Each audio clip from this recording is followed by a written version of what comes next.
Okay, it looks like attending numbers are fairly stable now. So thank you again, everyone, for joining us this afternoon for the latest RU Apply and TI webinar on the European Road Freight Rate Benchmark for Q2 2024.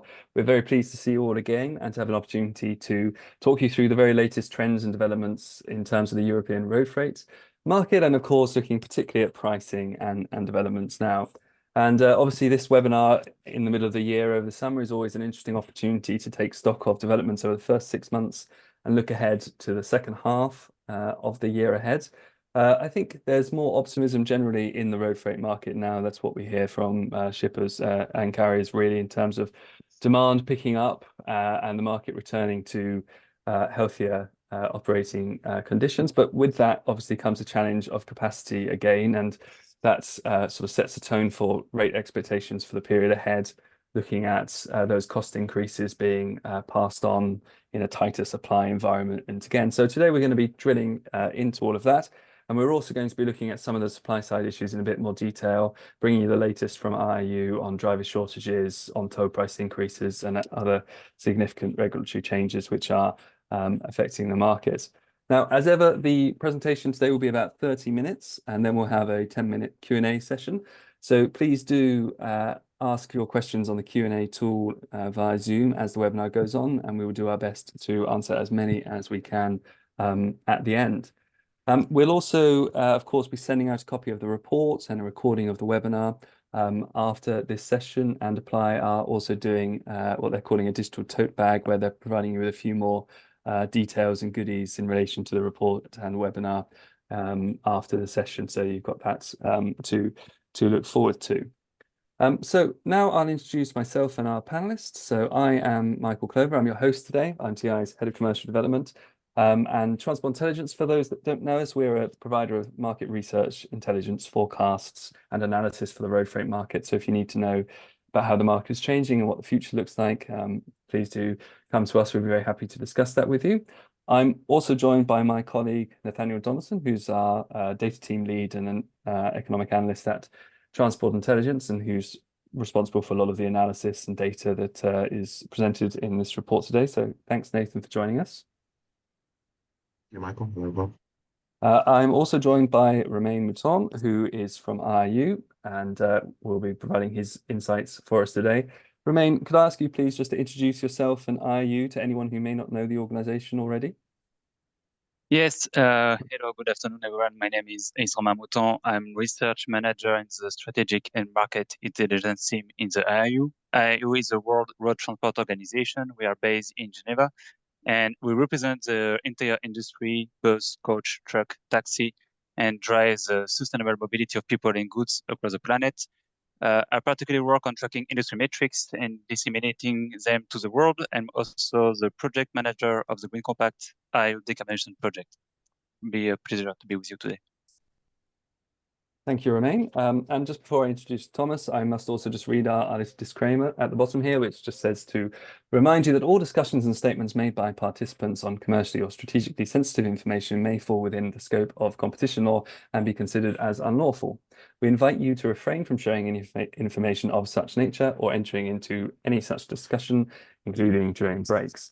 And now, finally, I can introduce you to Thomas Leroux, who is Chief Executive Officer at Apply. And again, Thomas, could you introduce yourself and Apply to anyone who doesn't know you already? Yeah, hello, Michael. Hello, everybody. So Apply is a tech company dedicated to supply chain. We are providing digital services to freight forwarders and shippers.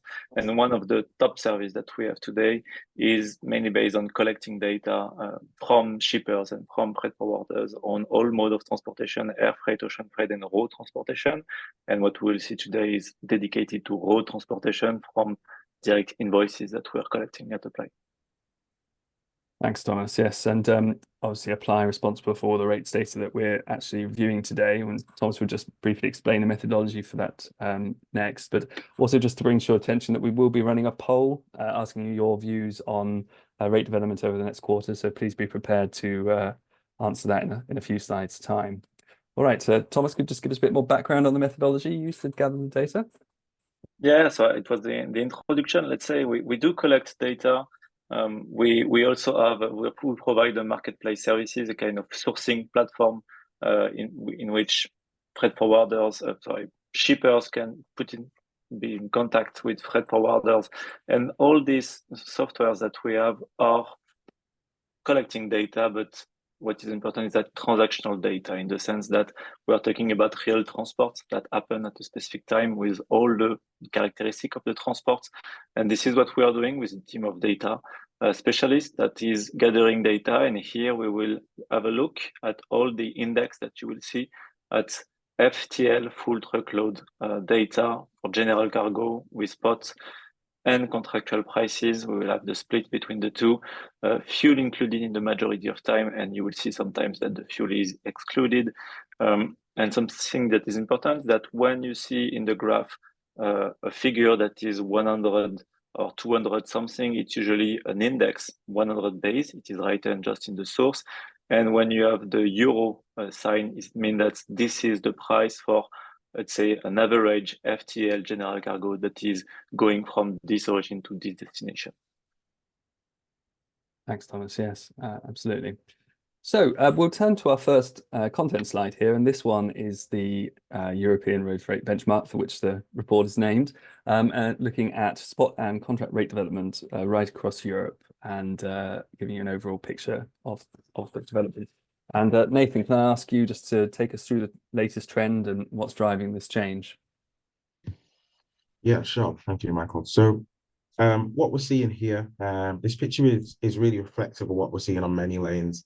And obviously what you're seeing there is that we have an increase in the spot price. So the spot index is heading upwards while the contract index is heading downwards. Now, just to make clear, we have seen the spot index just rise above the contract index here, but it doesn't mean that all spot prices are higher than contract prices. It means that the spot price relative to its base level, Q1 2017, is now higher than the same comparison for the contract index. But it does mean that we do still see that in multiple areas. So basically, we have a spot index which is heading upwards due to signs of increase in demand. So we've now got increase in demand pressure, long-awaited increase in demand pressure, especially from the consumer side. So we've seen that inflation has receded, wages have grown, and actually the wages have grown ahead of inflation recently, and as a result, we're seeing increased demand pressure. So if we look at the actual data, we see that the spot index has risen 3.5 points quarter on quarter. Now that's up to 127.7, and that's now up 0.8 points year on year. The contract index has fallen 1.3 points quarter on quarter to 127.1 points, and it's now down 0.7 points year on year. So if we want to look at now the drivers behind this, it's definitely a demand picture. So I think for quite a while we've been focusing on the supply side, the rise of costs that has affected things and push rates up. Now we're really looking at demand. So we look at generally first, if we go and look at the consumption, so euro area inflation has fallen to 2.6% recently, and that's now actually below the wage growth that we saw in Q1, which was 5.1%. So now, for the first time in a while, we have people with more money increasing discretionable incomes. Now, this has facilitated a retail demand growth, and Eurostat data shows an increase of 0.3% quarter on quarter for Q2, based on available data. Now, that's also up 0.4% year on year, and it sits 4.5% higher than in 2019. So basically, we're seeing some recent short-term increased pressure on demand, especially from consumers. That's increased the pressure in the market. It's pushed up spot rates in the market at the moment. If we look at the contract rates, now they're actually heading downwards. Why is this? Well, actually, we see that generally, especially in industry activity still remains lower than it has been previous years and versus kind of pre-pandemic levels. And if we look at the actual Eurostat data, we see production volumes for the euro area are down 2.9% year on year, and now 2.7% 2019 levels. We are seeing some levels of growth. So we saw a 0.6% quarter on quarter growth from available data in Q2 2024. So we are seeing some upward pressure, but notably Europe's absolute powerhouse and industry powerhouse, Germany, is still struggling. So whilst the euro area production volumes grew in the recent quarter, it fell 0.8% quarter on quarter for Germany, and the volumes are now 5.1% down year on year and 11.6% down versus 2019 levels. We did also see some smaller falls in France and Spain. However, Spanish production remains up year on year and is generally quite strong. But what does this mean for the road freight market? Well, newer contracts coming to renewal have lower volumes. They're demanding lower volumes in the contract market. It's reduced demand side pressure. We're also seeing less pressure from the cost side. So we're seeing that the short-term demand, especially led by consumption, is pushing the spot rates up, but the contract rates are now seeing lower levels of demand versus previous years, and they're heading downwards at a gradual level, really. Mm. Yes, thanks, Nathan. And we'll just launch our poll now to see what your expectations are for rate development over the next quarter. So you should see the poll pop up on your screen, and please do participate. I think one other thing just to say about the developments and the trend that we've seen over the last year in the road freight market is that the sort of rate volatility compared to the prior few years has decreased. We're stabilized really, even though we're seeing ups and downs. There is a bit more stability in the market now. But, expectations are that, as Nathan says, that demand side pressure will compound the supply side issues that we have and lead to increases again. And so that's our sort of expectation for the market ahead, but it'd be good to understand your viewpoints as well. I hope I haven't just prejudiced that too much while you're still filling out the poll. It looks as though we've got quite a good number of you who participated already, up to sort of 300 now. So just wait for the other sort of 40% of you or so to join in, and then we can do a bit of analysis. But looks like we're slowing down a bit. Okay.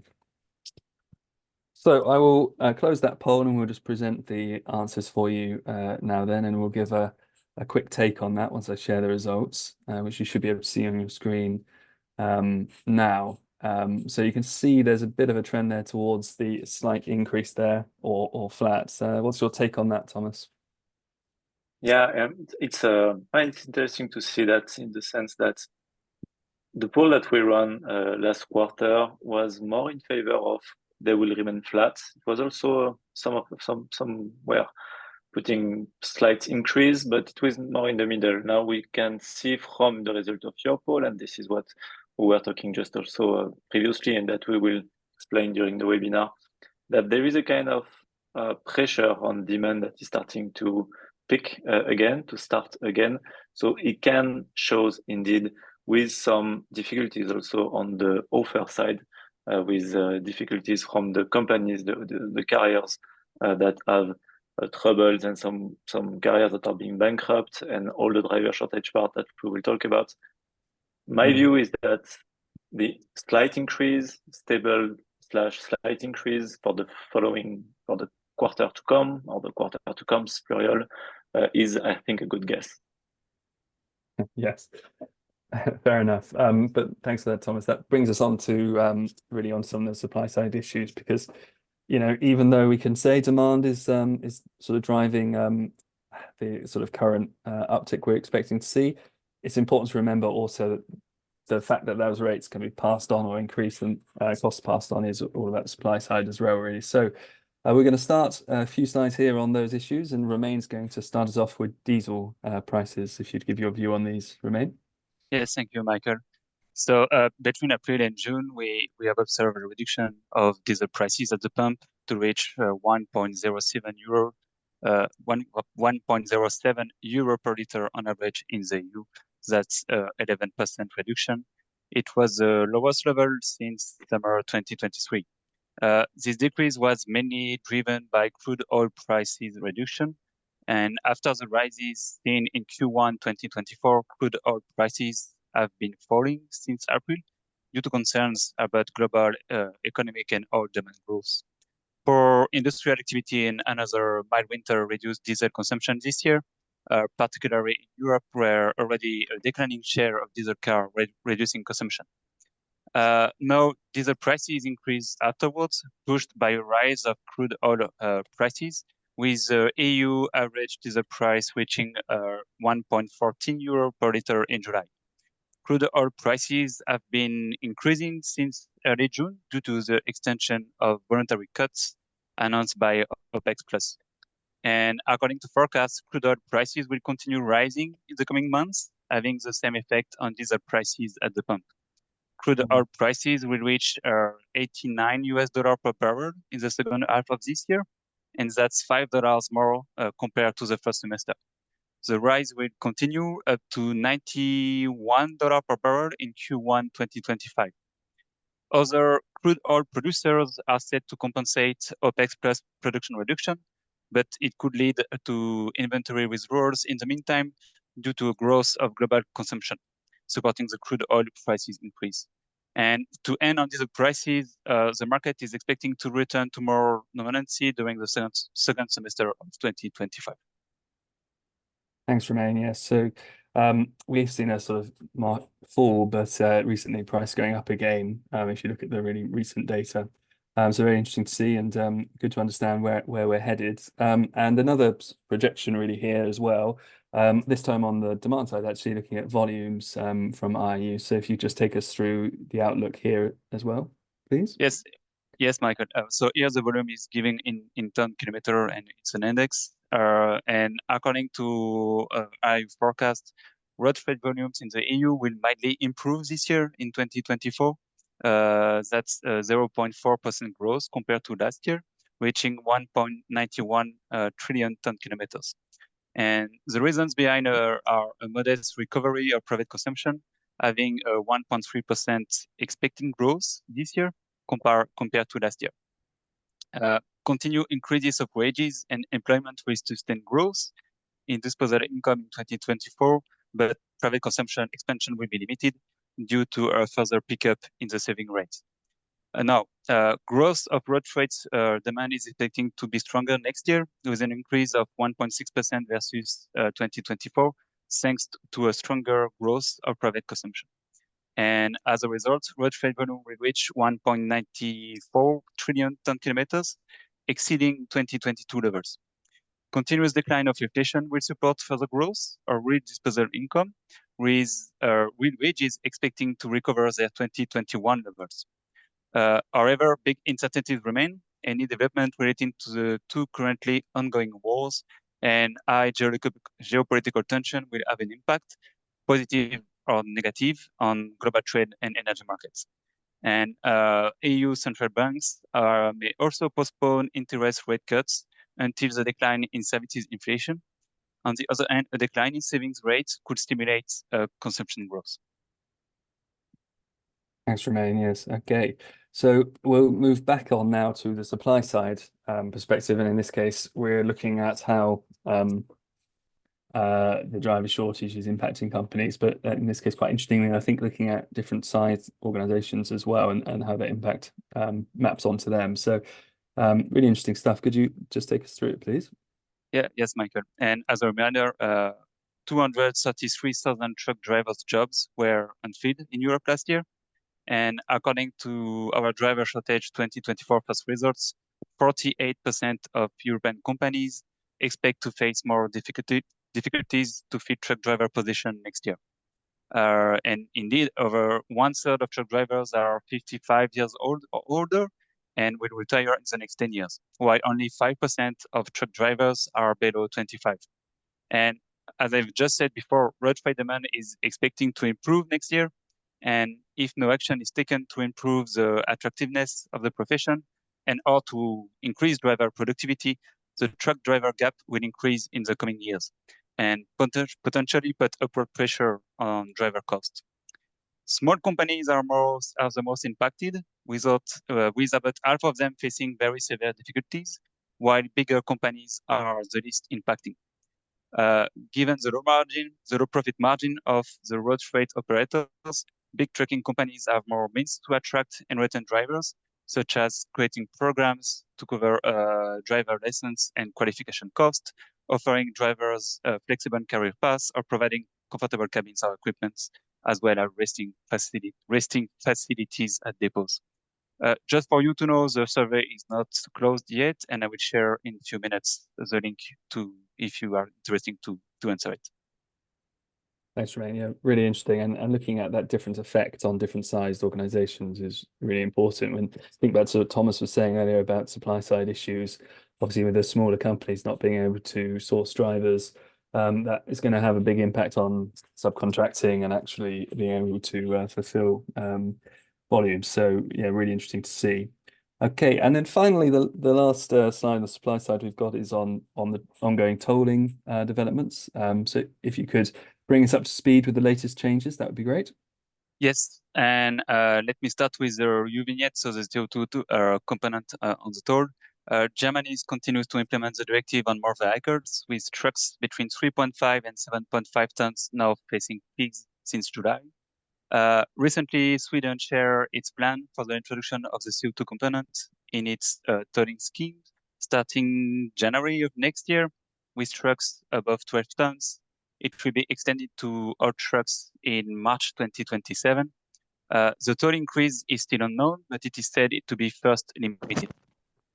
Denmark is planned to follow as well in 2025 and the Netherlands in 2026, but we don't have clear figures yet. For the other country, in May, 16 member states received a formal notice from the EU Commission to move on the implementation of the Eurovignette directive. So changes might then come soon for them, such as in Poland and in Spain. The impacts of Eurovignette are already felt in Germany, which implemented the CO2 component in last December, with abnormal spikes of bankruptcies for transport and storage companies, with level 20% greater than usual in March. Domestic mileage fell by 5% the same month, and foreign mileage by 4%. Additionally, 3 countries announced changes of toll fees, which are not related to the Eurovignette. Slovenia toll fees increased mid-July by 7% for heavy-duty vehicles. Fees also increased in Belgium since July, with the implementation of an inflation correction. And Hungary will implement the same system in January 2025, expected to lead to another rise. Great, thanks, Romain. And I think one of the big questions that we'll try and answer when we're looking at the rates now is as well, can we see whether those toll increases are being passed on? So we'll move on to our first sort of individual lane now. And Thomas, you're going to take us through the France-Spain lane. Yes, so here we have the slide of France versus Spain. I mean, France to Spain and Spain to France, where we have a representative truck from with the distance between, I think here it's Paris to Madrid exactly. So this is the, let's say, average cost for a general cargo full truckload between these two main regions, with the exact distance that there is between Madrid and Paris. And we are following the exact representative truck every quarter. What we see over there, so for the one who are following the webinar every quarter, we already talked about this point, but Spain after the COVID was hit very hard by the inflation, but they reached to fight it better than other countries. And right now, and for the past quarter, Spain has been the top class, the best in class, let's say, in Europe, with a very high growth in terms of GDP and consumption, what was not the case for other countries, and especially for France, where the consumption was low, which show directly here the divergence between rates from Madrid to Paris that are in red and light red, and from Paris to Madrid on the other direction. Basically, the demand from France of Spanish good was low, putting pressure downward on the rates, while the reverse, where the industrial and the consumption, the industrial growth and the growth in consumption of Spain was very, very strong, and showing this increase of rates. What we can for the following quarters to come, or at least the one that will come, what we see right now, and I'm directly quoting what we have put in the report, is that for the first time since some times now, we have seen an increase of consumer demand in France, an increase of 2.4%. So while it was the decreasing for the past quarters, now we have the demand that start to increase again. This is the consumer demand. In terms of industrial consumption, industrial goods, this is still going down. This is still at a lower rate. If we are looking at Spain right now, the consumer demand is having a resurgence of plus 3.7% quarter from quarter. So this is huge. And also, if we are looking at the consumer spending money in FMCG markets, this is plus 4.8% on a year on year. So this is just showing that after a high period of inflation, it seems that consumers and the households, the classic households, are adjusting to the high inflation and are starting to consume again and to consume more than they were doing in the past quarter. So it can shows a start of demand that is picking, while it's not the case since in the industrial productions in both countries, but it's still a good sign to see the demand starting to pick again. Yes. So we may see that gap close in the coming quarters as this is what is expected indeed. Okay, and we'll move on now to another high volume lane with France, Germany, and Nathan's going to talk us through the trend here. Yeah, thank you, Michael. So on this market, if we look at on this route, if we look at the contract rates first of all, we see a general fall.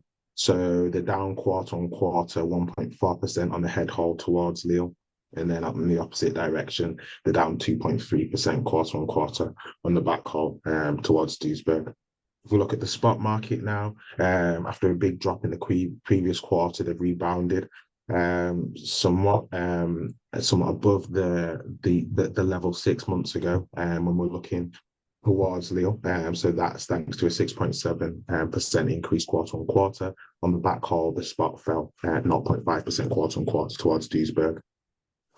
So an interesting story here is if we look at the contract versus the spot market on the head haul, spot rates are now 7.3% more expensive than the contract. So that's a big contrast to where they were the previous quarter, where they were 0.9% cheaper. So spot rates were 0.9% cheaper than contract.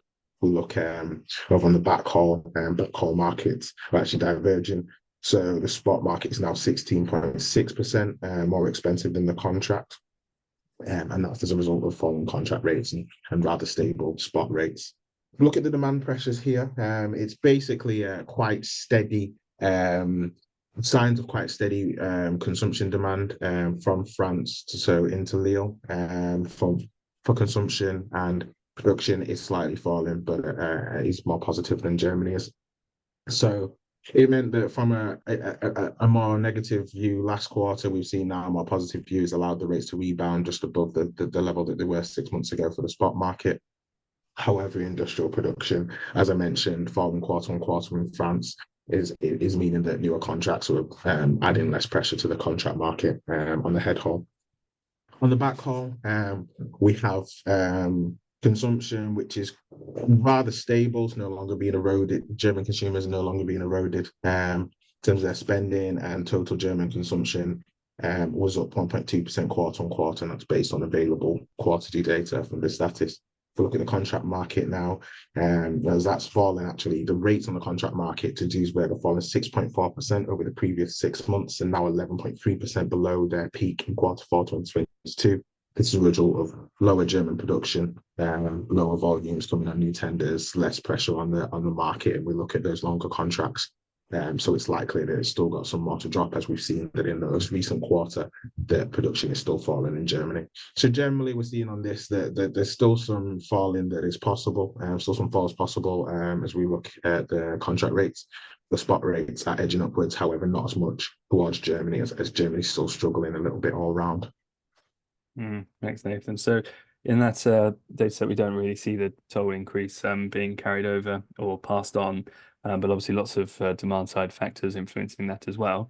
We move on to Poland, Germany now, and we may see a slightly different trend with some more increases in the last couple of quarters here, and Romain's going to just talk us through this lane. Yes, Michael. On the head haul from Warsaw to Duisburg, contract rates increased 2% compared to last quarter. It's a negligible margin of 0.3% year on year. The spot rate the spot rate rose to 1,716 euro, rising slightly by 1.3% quarter on quarter and 6% year on year. On the backhaul from Duisburg to Warsaw, contract rates rose marginally by 1.3% quarter on quarter, rising similarly by 1.4% year on year. For the spot rate, it rose sharply by 10.6% quarter on quarter. There has been a recovery in the Polish production sector, although mild. We observed a decline in industrial production of 1.7% year on year in May, and Polish retail sales increased in May by 5% year on year, maintaining the trend from the first quarter of this year. Car sales continue to grow at strong levels with 13% more registrations than in Q1. And as Nathan has already said, German industrial production fell in May, signaling that the manufacturing sector in Europe's powerhouse is not recovering in the short term.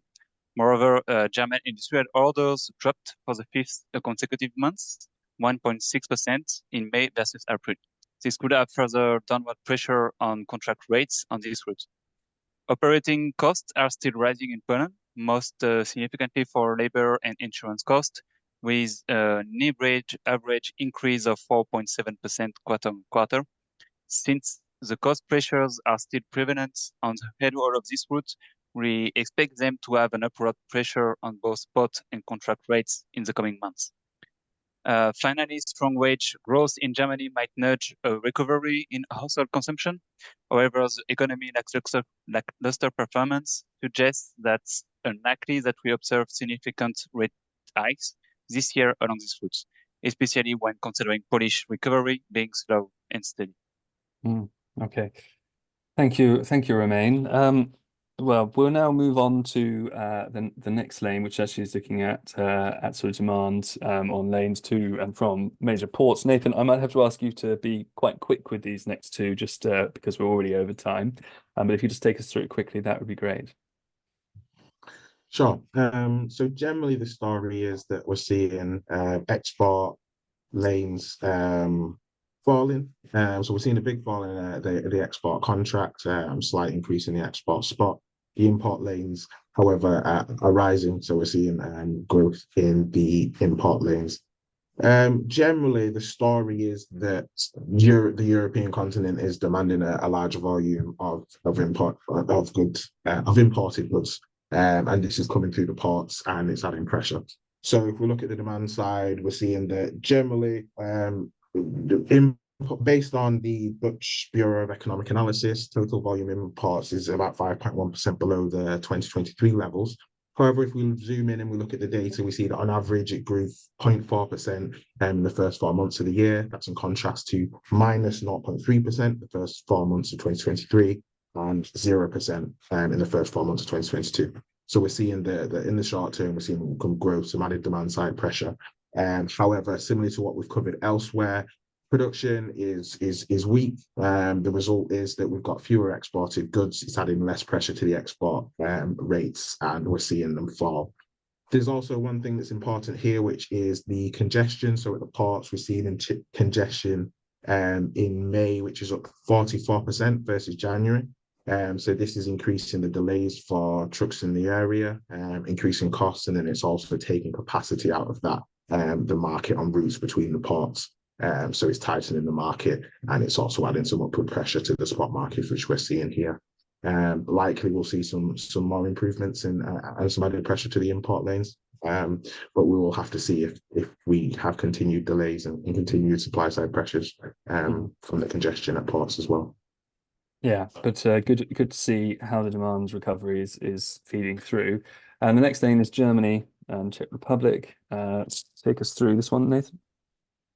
Yeah, sure. So in here, all but one of the markets saw a price rise. If we're looking in Q2, on the head haul, prices rose. Spot prices rose 3.7% quarter on quarter, while the contract rates fell 3.4%. So that's on the head haul towards Prague. On the back haul, spot rates rose 7.3% quarter on quarter, while contract rose 5.6%. So generally, we've got a much improved environment in Prague for For gross consumer demand, so retail sales are up 4.4%, and non-food sales are up 5.1%. So that's year on year. So good improvement. We're also seeing strong currency performance, lower oil prices, stable inflation, and strong wage growth. So that's facilitated this, especially the consumer side demand in Czechia. And the production, however, is at the moment being quite limited by no new order growth, especially if we're looking at the activity in Germany. So there's less pressure, especially on those import lanes. However, the export lanes and the production is improving. The Czechia, the Czech Automobile Association expects car production to exceed 2019 levels at some point during 2024. So generally increased pressure on export lanes and goods heading out of Prague, but then also on the spot, which is more responsive to that short-term consumer demand. We can expect the economy to continue to improve and add more pressure, but those contract rates that are going to be subject to the performance of Germany industry, like we see on that the import route, it's likely to still head downwards as the pressure remains low, as German exports remain low and German production remains low, and adds less pressure to that lane. Great, thanks, Nathan. And our last lane we'll move to is actually a domestic rates index, and we've chosen this just to show some of the more recent data actually available through Apply as well. And Thomas is just going to take us through this last lane.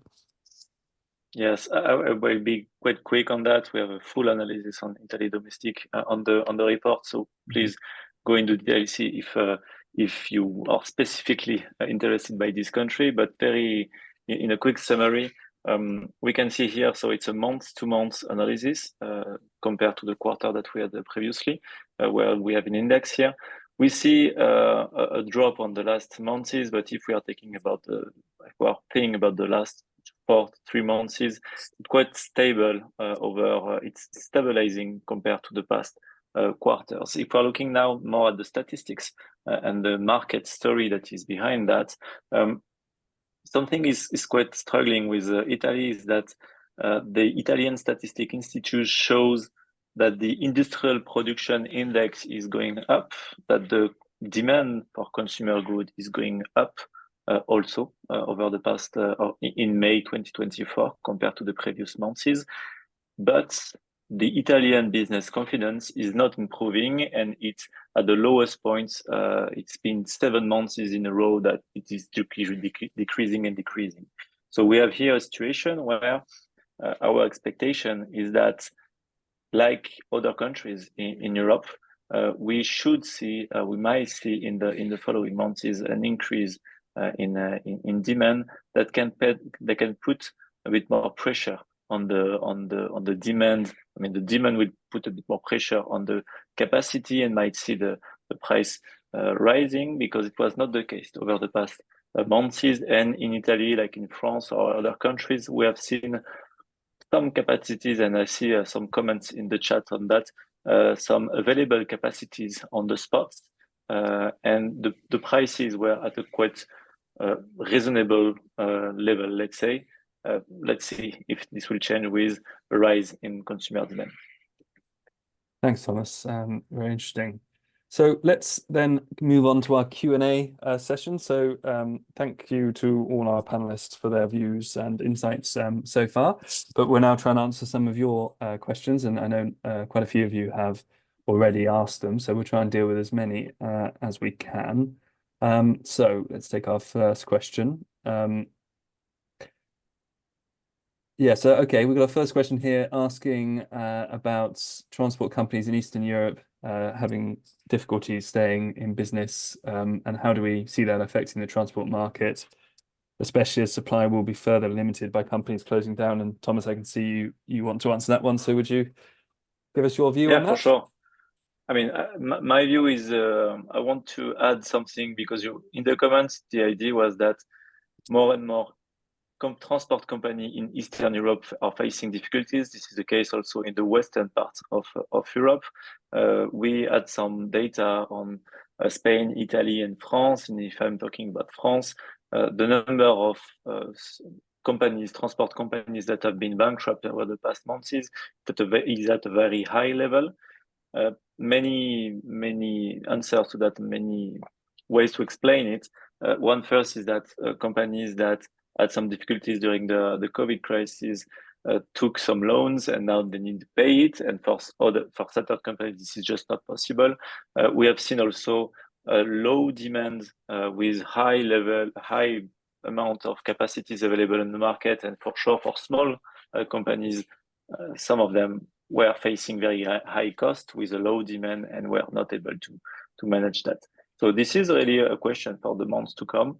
If we are seeing more and more transport companies that are going bankrupt, and that the demand is spiking again in the following months or quarters, this can put a serious pressure and upward pressure on prices. Yes, thanks, Thomas. It's a bit of a challenge there. There's actually the next question as well, which is a bit more technical about Apply's coverage, but a good opportunity just to explain your coverage of FTL, but also LTL. Yeah. The question is, the question, yeah, for sure. The question is, we put FTL data, full truckload data here. Can we have a detail on FTL or LTL, less than truckload, and parcels? So we choose here to skip with the FTL because it's the most common use for market analysis, and usually the LTL is following the same trends than FTL. So I cannot go into detail here to say that for sure in certain countries or certain trade lanes, the LTL is a bit different than FTL, but I can say that we choose FTL here because this is the most significant in terms of statistic at the European level. If you want to have LTL analysis, we can have a talk for sure. Brilliant. All right. Thank you, Thomas, there. Okay, now we've also got a question here on some new regulations, which maybe Romain you could tackle, which is asking, as there are new general safety regulations, GSR, in place starting from July 1st, do you have any information on potential costs for freight transport companies that these new regulations will bring? Do you have a view on that, Romain? Yes, so the new regulation, it's like new algorithm bringing new sensor and new technology on trucks. So you can expect an increase of truck prices, and especially for new trucks. But for the exact number of the increase, we are working on that and it will be published soon. Okay, thank you, Romain. And a question, I think, for Nathan, just asking, do you have the total cost of ownership split and operating expenses for transport companies, for example, truck, trailer cost, driver wages, tolls, etc.? So you'd like to answer that one, Nathan? Yeah, please. So good timing because we've actually been working on having a look at this very recently. But I can just give a general answer to that from various sources that we have together. So the biggest contributors to the kind of the cost base for road freight is definitely driver costs, fuel costs, and the cost of vehicle. So to give you kind of a rough estimate, 2023 we had driver costs making up 32% of the cost base, fuel costs making up around 25%, costs of vehicle ownership making 17%. That's then followed by tolls at 11%. So we do have this on the GSCI platform, but just to give you an idea that's kind of how it breaks down. We have other things like tires around 6%, insurance 2%, maintenance around 6%. And an idea as well, just we've mentioned that rates remain elevated because of the previous cost-based growth. So that cost base has actually grown at 19% if we compare 2023 levels to 2019. With all of them increasing pretty much in line with such wide general price increases across the market. And I can see this the sort of question kind of following on from those costs, really asking basically what's the trend for rates that you can see out to 2025. So do you have a view on that, Nathan? Yeah, so again, the cost base is going to remain elevated, but we don't expect the same type of cost pressures. What we are now seeing is that demand is picking up, so that's probably going to be the main driver as we look through to 2025. It's going to be able to push rates up because we're probably looking at a general trend. Demand pressure is likely going to increase as we head into kind of late 2024 and in 2025. We see a more general recovery across the continent. So yeah, we're likely going to head on a gradual increase. That was what we can expect on a larger picture, excluding any short-term unforeseen shocks. The cost base is going to remain elevated, but we don't expect that severe cost pressure we have. And then also, as Romain mentioned, we're going to have this demand growth, but we've got a supply level that is struggling to keep up with that demand growth. So we're going to get into a point where it starts to tighten. And then there's the kind of that lack of that spare capacity, which means demand is going to be able to push rates up. So general increase as demand increases, but supply struggles to match that level of increase. And that's kind of, through 2025 and onwards. Thanks, Nathan. And then one more question for Thomas here. It's on intermodal. How do those developments in road freight rates impact intermodal transport? That's one for you, Thomas. Yeah, it's a good question, and I wanted to just comment on that one because I don't have the answer. Sorry for that. We don't see directly the price of intermodal, but what we see is a very high demand for intermodal. And we have a lot of shippers. This is not new. Let's say it's been 2 years or 3 years now that people are looking at intermodal for cost CO2 reductions parts.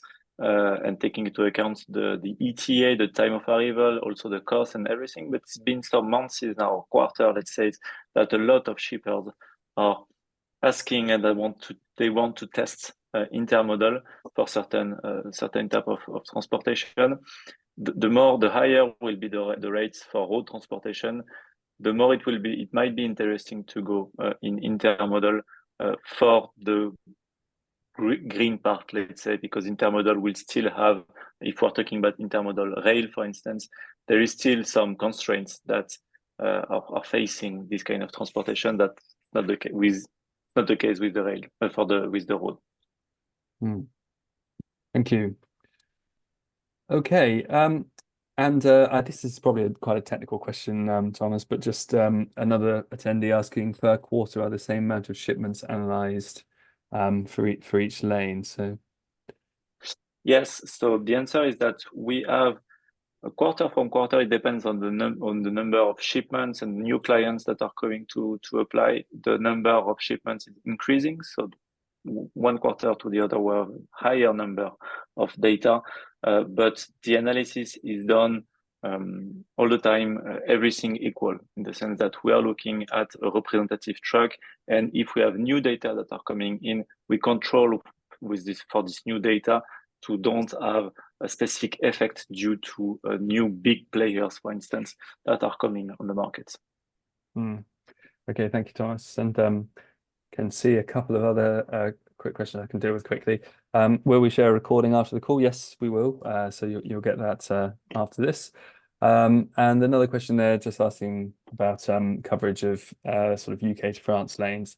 And we haven't covered those lanes in this particular webinar, but we do quite frequently cover that. And obviously, with the recent developments, looking at new regulations coming in on consignment values and things, and more disruption post-Brexit, we probably will cover that in the next lane, and we'll be looking ahead as well to the biometrics coming in later in the year as well, and some of the disruption that may take place from that. So we do and we'll cover that. And actually, if you go back to previous reports, I know it's not absolutely current, but you'll see lots of coverage on that one as well.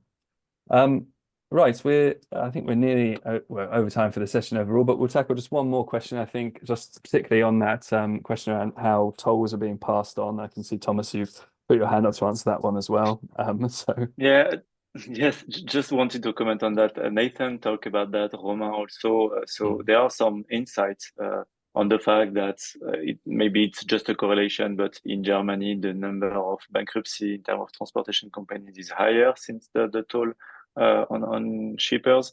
And what we see also from the data is that there is no direct pass on from the transport companies to the shippers.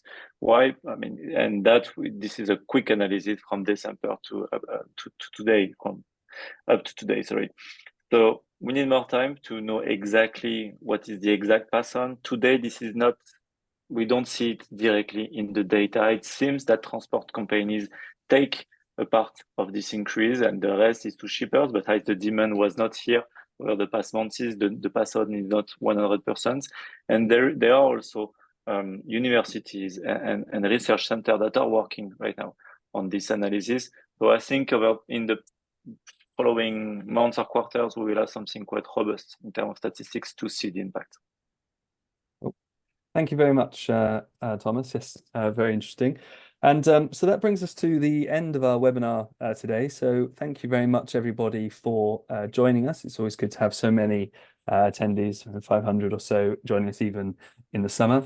And so all that's really left is to say that if you want to carry on the conversation, you can certainly contact the IU Apply or TI if you want to discuss any of these subjects any further. Obviously, IU, brilliant for the regulatory questions, and the supply side, apply for rates, of course, and benchmarking, and for transport intelligence.